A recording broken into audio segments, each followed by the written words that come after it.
Olá, professor André, estou aqui na UniOeste, do estúdio da TV e rádio UniOeste. Hoje estamos aqui, estou com um grupo de alunas, estamos com uma programação da disciplina de Educação Fiscal. É uma disciplina do curso de Ciências Contábeis, do 4º ano de Ciências Contábeis, e vamos conversar aqui sobre um tema bem interessante para a sociedade, para a comunidade em geral, que envolve tributos, que envolve arrecadação de tributos, que envolve gestão pública, e isso é um dos focos, um dos objetivos de estudar educação fiscal. É compreender como funciona o fluxo de dinheiro pela sociedade, tanto o dinheiro que é arrecadado como o que é utilizado para as políticas públicas.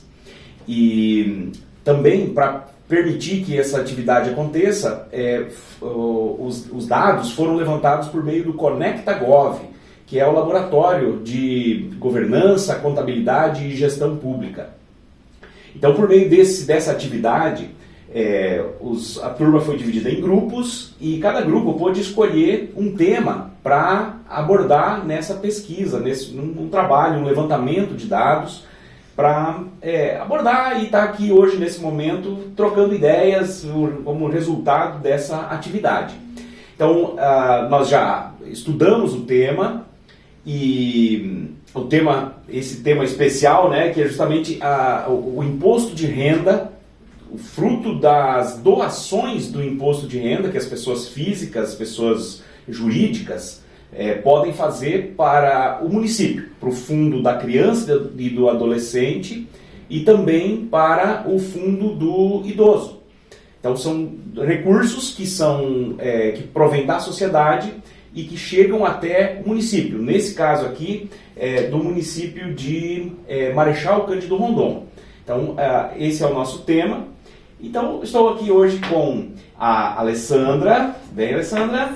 Com a Júlia e com a Ellen. Então a gente vai começar, vai trocar ideias, a gente já combinou antes algumas questões, né?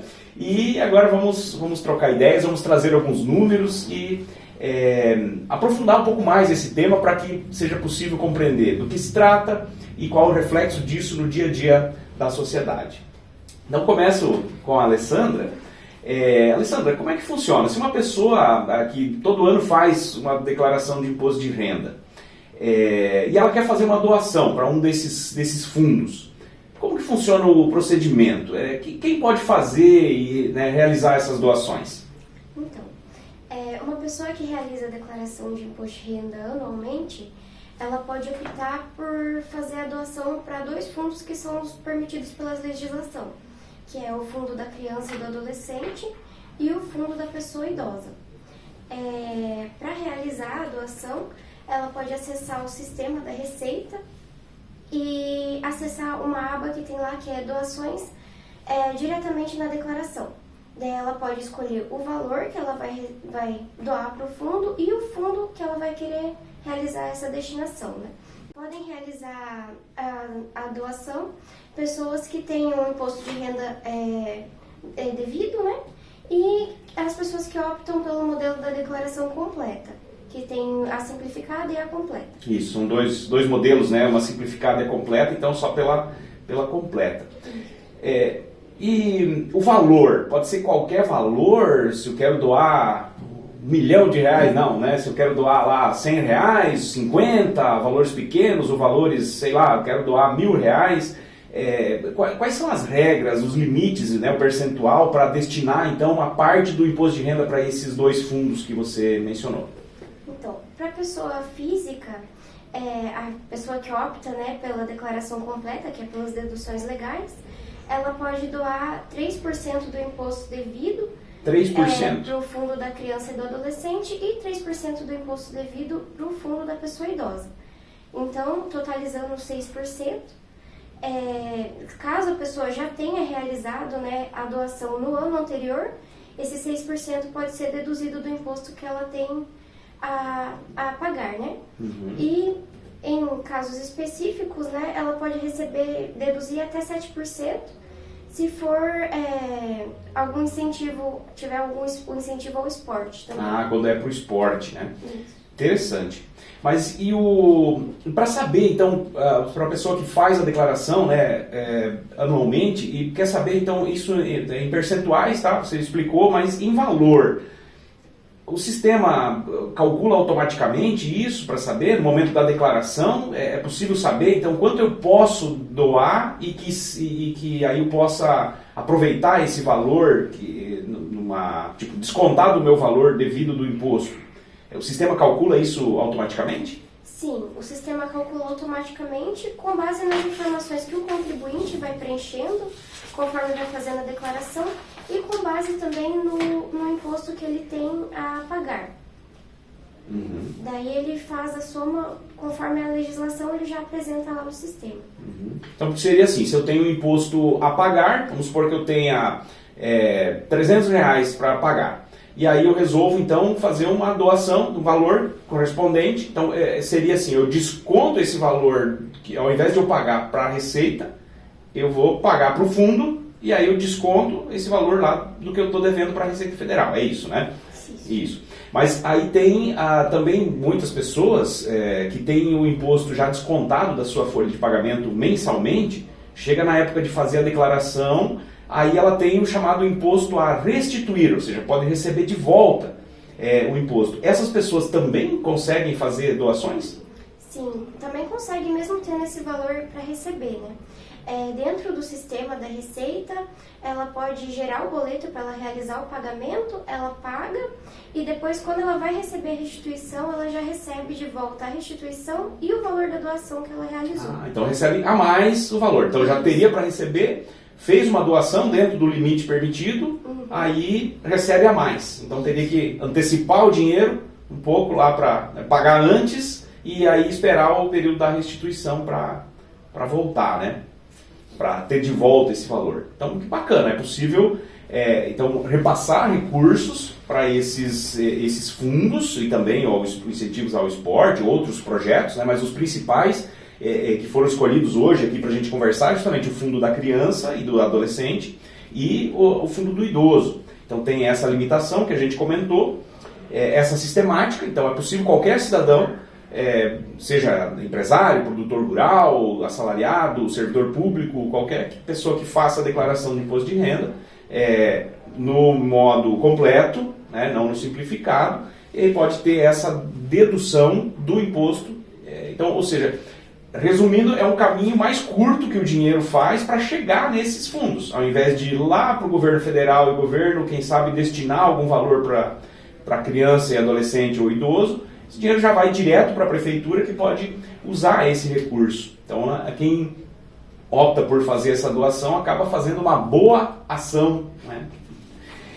Bom, mas vamos falar um pouquinho sobre valores. Então, a gente é do município de Marechal Cândido Rondon e...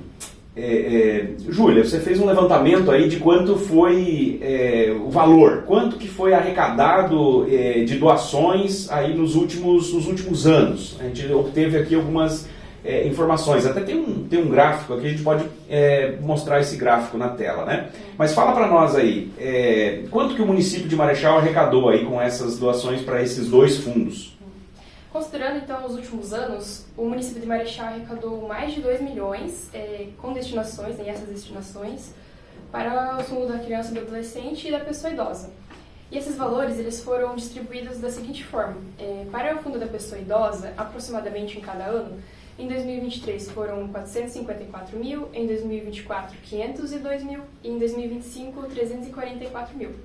E para o fundo da criança e do adolescente, também aproximadamente em cada ano, em 2023, 459 mil, em 2024, 391 mil e em 2025, 316 mil.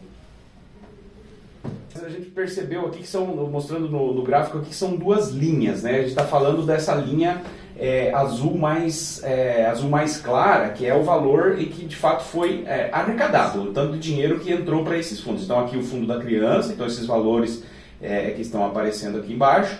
Então há uma variação aqui de um ano para o outro.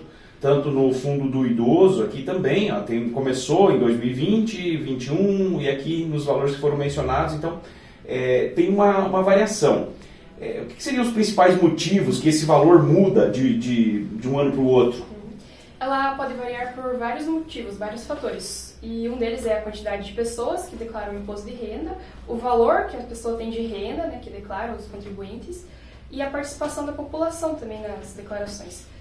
Além disso, também temos as campanhas de conscientização, elas ajudam a aumentar o número de pessoas que destinam parte do imposto a esses fundos, né?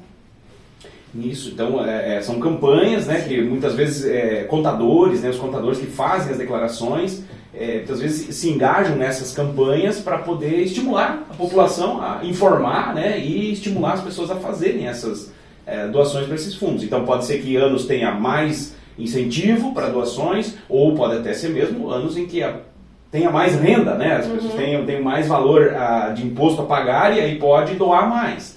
Então, vários fatores. Sim. Bem, voltando para o gráfico, a gente viu que a linha azul clara mostra a arrecadação e a linha azul mais escura aqui mostra os gastos, o quanto desse valor foi gasto com as despesas de cada um dos fundos. Então, esse aqui do idoso e esse outro aqui do fundo da criança e do adolescente. Então, a gente percebe que tem um valor bem mais baixo aqui em alguns períodos que é gasto. Então, isso nos leva a entender que do valor arrecadado, nem tudo foi gasto. Então, qual que é o saldo hoje desses dois fundos? Quanto chegaram a pesquisar, então, quanto que tem de dinheiro nesses dois fundos, né? Qual que é o saldo ano a ano e o saldo final? Para o fundo da criança e do adolescente, o saldo aproximadamente de caixa, em 2023 foi de 763 mil, em 2024 de 748 mil e em 2025 de 851 mil. E para o fundo do pessoa idosa, né, aproximadamente também em 2023 797 mil, em 2024 chegou a 1 milhão em caixa e em 2025 883 mil. Sobrou um bom tanto em caixa, né? Então é um valor disponível.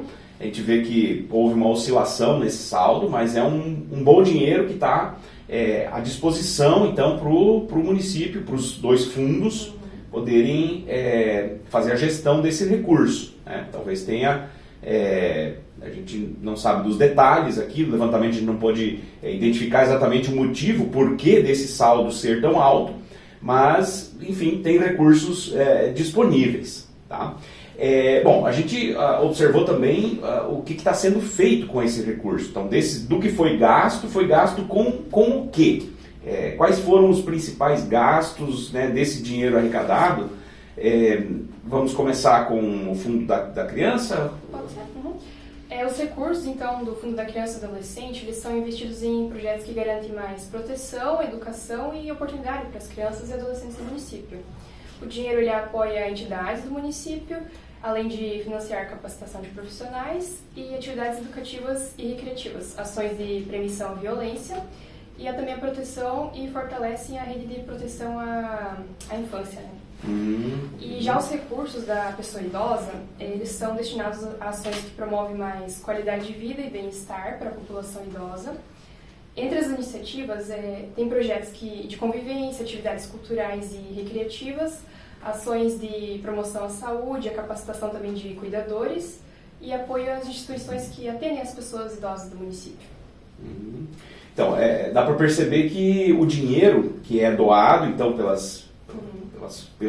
iniciativa privada, né, pelas pessoas, pelas empresas, ele chega nesses fundos, mas ele não pode ser gasto com qualquer despesa. O município não pega esse valor e pode gastar com qualquer coisa. Eles têm finalidades específicas, né?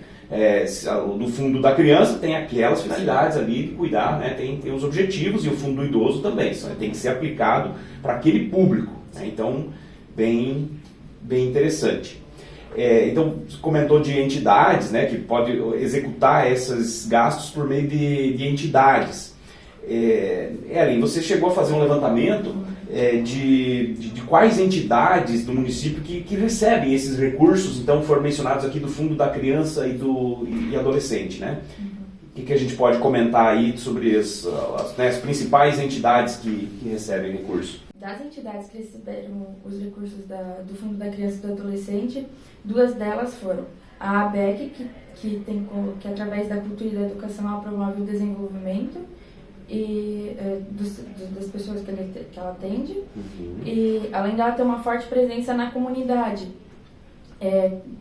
porque ela costuma realizar concertos e apresentações públicas. Assim, isso, a gente trouxe uma foto aqui, né? Vou colocar na tela aqui acho que é do Instagram, isso? Sim, do Instagram, do perfil da ABEC, né? Então tem aqui atividades musicais com crianças aqui, bem uma entidade bem atuante no município, né?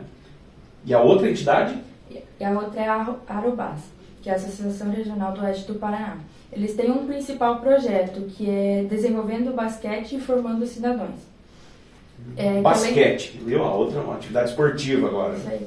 Que além de formar atletas, que possuem diversos títulos, tanto municipais, estaduais, né, nacionais, enfim, ela usa o esporte como uma ferramenta de inclusão social,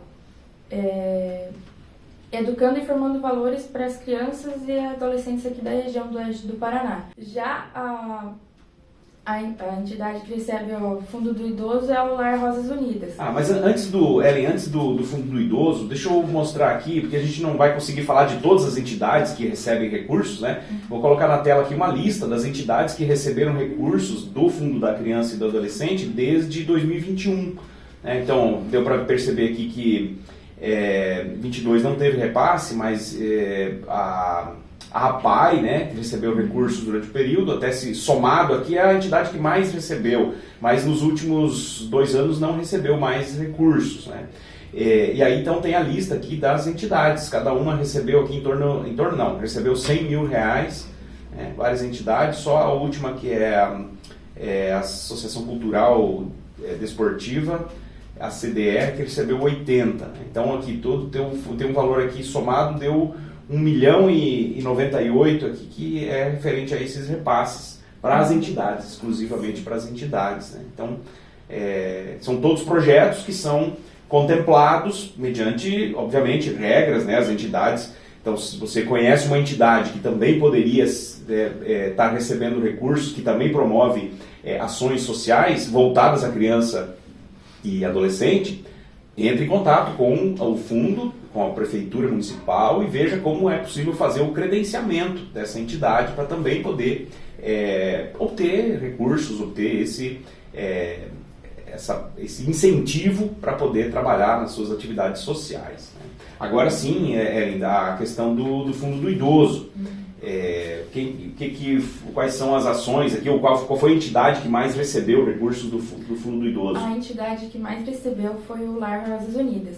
Ela é aqui de Marechal, ela é dedicada no cuidado de pessoas idosas. Ela atua com um lar, um centro de convivência, oferecendo acolhimento, atividades de lazer, cuidados ao bem-estar do idoso. Ela realiza diversos eventos com o idoso, como festas temáticas, na Páscoa a caça aos ovos, e atividades que reforçam os valores da sociedade, da solidariedade, né? O cuidado mútuo com o idoso. Uhum. É uma entidade bem conhecida também. E temos temos aqui também uma tabela, né, com os valores aqui que foram repassados para as entidades, né? Tem aqui esses valores, aqui a principal entidade, né, empresa, ou, né, enfim, a principal pessoa jurídica que recebeu recursos foi a Pousada Luz e Vida, né, totalizando aqui em 2024 e 2025, 448 mil, né, em torno disso. E aí, como foi mencionado, Rosas Unidas, e aí tem outras entidades aqui, outras pessoas jurídicas que receberam recurso, né. Legal, então conseguimos em poucos minutos aqui, esse é o objetivo de ser um diálogo curto, conseguimos comentar sobre como funciona a doação de recursos do imposto de renda, pessoas físicas e jurídicas que podem fazer doações a esses 2 fundos, mencionamos o que isso representa e o quanto tem de saldo, identificamos aí quem foram os principais, onde aconteceram os principais gastos, as principais entidades, né? Mas o que poderíamos deixar de mensagem para alguém que que ficou interessado pelo tema e queira também auxiliar, queira fazer doações aí, né? Por que alguém pode fazer doações aí para esses dois fundos? O que pode estimular ainda mais? Comenta com a gente. A doação, ela é uma forma de contribuir diretamente com os projetos sociais do próprio município, né? Permitindo que parte do imposto de renda ela seja destinada para ações que beneficiam as crianças, adolescentes e idosos. Ao realizar essa doação, ele não paga um valor adicional, ele apenas escolhe onde é que ele quer que esse recurso ele seja aplicado. Dessa forma, o dinheiro que ele ia para o governo, ele é passado para o município para eles poderem utilizar em projetos, entidades e serviços que atendem diretamente a comunidade. Comunidade local, né? Isso. Então tem uma grande vantagem aí em destinar para a comunidade local, para as necessidades locais, né? E como a gente viu que tem um volume considerável em caixa, quem sabe tenha demandas, tenha entidades que talvez precisem de recursos para suas atividades que possam se credenciar e poder usufruir desses recursos. Então também, obviamente, tem oportunidades de melhoria nesse processo, tanto as pessoas como ampliar as doações, como o poder público e os fundos também de conseguir alocar cada vez melhor os recursos para ser mais efetiva esse benefício para a criança e adolescente, para o idoso. Então é uma possibilidade que envolve educação fiscal, se cada um souber de que tem essa possibilidade, o poder público também conseguindo ter eficiência na aplicação desses recursos, toda a sociedade ganha. Então, assim, posso também contribuir aqui na conclusão de que, como você mencionou, Ellen, que a pessoa não perde com isso, ela só antecipa o pagamento. Quem sabe alguns dias, né? Então, como foi falado no início pela Alessandra, a gente paga o valor, faz a doação até o prazo limite de fazer a declaração do imposto de renda e, se tiver restituição, vai esperar algum período, né, até chegar na época do lote de restituição. Então tem um prazo ali que você fica sem esse recurso. Ou se tiver alguém que paga o imposto, aí praticamente não tem diferença, porque no último dia da declaração você faz a doação e paga a diferença. Então ali não teria. Nessa questão de antecipação, a gente, na pesquisa aqui, observou que tem outras cidades e que tem instituições financeiras que fazem essa antecipação do recurso, né? Tem uma possibilidade de uma instituição financeira ela emprestar o dinheiro para fazer a doação e aí a pessoa se compromete a indicar aquele banco, aquela instituição financeira, como um local para receber depois a restituição. Quando a Receita Federal deposita a restituição, aí devolve para a instituição bancária, financeira, devolve aquele recurso que ela usou para pagar essa antecipação, ou seja, essa doação. Ou seja, e nesse caso, não perde nada, nem o tempo, porque quem entrou ainda com uma boa ação foi a instituição financeira, a cooperativa de crédito, aquela que resolveu dar um estímulo a mais para que isso acontecesse. Legal, então agradeço o empenho, a dedicação de vocês na execução dessa atividade. E se você ficou com dúvidas aí sobre toda essa sistemática da Receita Federal, deixe aí nos comentários. E se tiver sugestões para outros vídeos também, comente aí. Então fica o nosso agradecimento a vocês e o nosso abraço para você que nos acompanha aí. Fiquem com Deus, até mais.